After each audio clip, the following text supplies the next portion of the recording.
The following is a production of WPRB News on YouTube.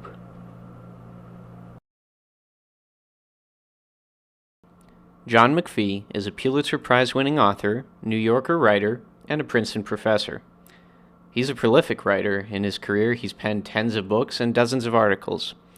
The books include A Sense of Where You Are, The Deltoid Pumpkin Seed, Coming into the Country, and Uncommon Carriers. And he's focused on topics ranging from Bill Bradley to truckers, fish, oranges, and the merchant marine. He sits down with us today to talk about his life, his works, and the course he teaches at Princeton University. John McPhee, welcome to the program. Thank you. Nice to be here. Now, you're considered among the fathers of something called new journalism, which I guess is sort of the application of some fiction techniques to nonfiction storytelling. Do you embrace the title of being a father of this movement, and how do you feel about that? No, because the new journalism, so-called, came along a number of decades ago, in the 1960s or something like that, and suddenly a group of writers proclaimed themselves the, quote, new journalists. I never felt part of that or anything like it.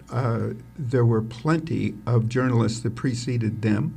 There were writers going back centuries who did nonfiction work and so forth, and I just thought it was chutzpah and never identified with it. But what I do identify with is the general rise of interest in factual writing over the past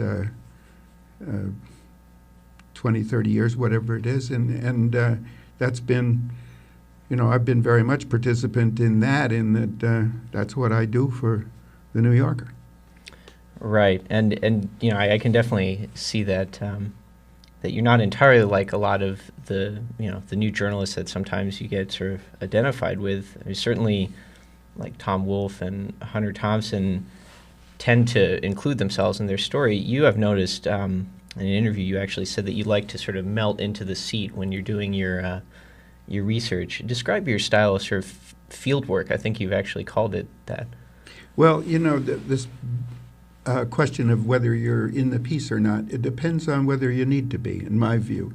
I wouldn't automatically put myself in at all and go through lots of pieces where I'm not present because it doesn't matter. But if say you're up in an airplane somewhere in a Cessna with another person, you've got to sort of say how you got there, and it's awkward to try to avoid the pronoun I. I wouldn't be the least bit concerned about that, but it's just I had a piece once it's a book called The Deltoid Pumpkin Seed, and it is about an experimental aircraft.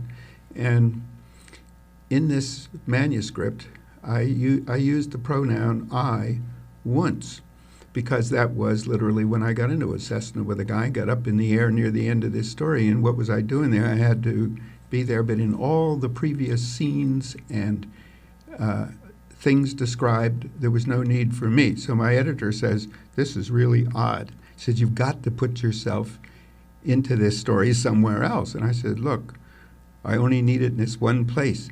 But he insisted, so I went back in the early part of the manuscript and found a scene in a gas station in Pennsylvania and put the pronoun in there to satisfy him. I think it's an interesting question about place. You're very associated with Princeton. You grew up here, and you went to school here, and your first book was basically a story about a particular Princeton University student, and we'll get to that. But how do you associate yourself with Princeton? Is it sort of home and you'd never think of moving away, or? Well, it's sort of odd that I've never moved away. I was born here, and my father came here to the university from Iowa State, and his field was sports medicine, and he was a doctor on the faculty of the university, and I grew up right essentially on the campus. And I went to school here, as you say, but then, I could have lived anywhere, but I chose to live here, in part, in no small part, not because it was my hometown, but because Firestone Library's here, and that would be really relevant to the work I hope to do. And so I raised my family here and all the rest, and have always lived here. But Princeton's sort of a fixed foot. I mean, I get around, you know.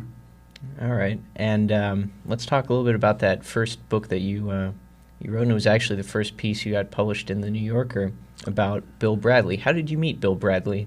I met him when I was going to do this piece. I'm 12 years older than Bill is. Right. We are the closest of friends now, all this time later, and I'm the godfather of his daughter.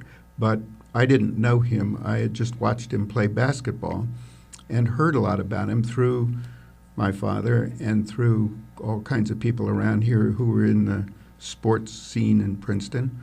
And so I got the idea that I would like to write about him.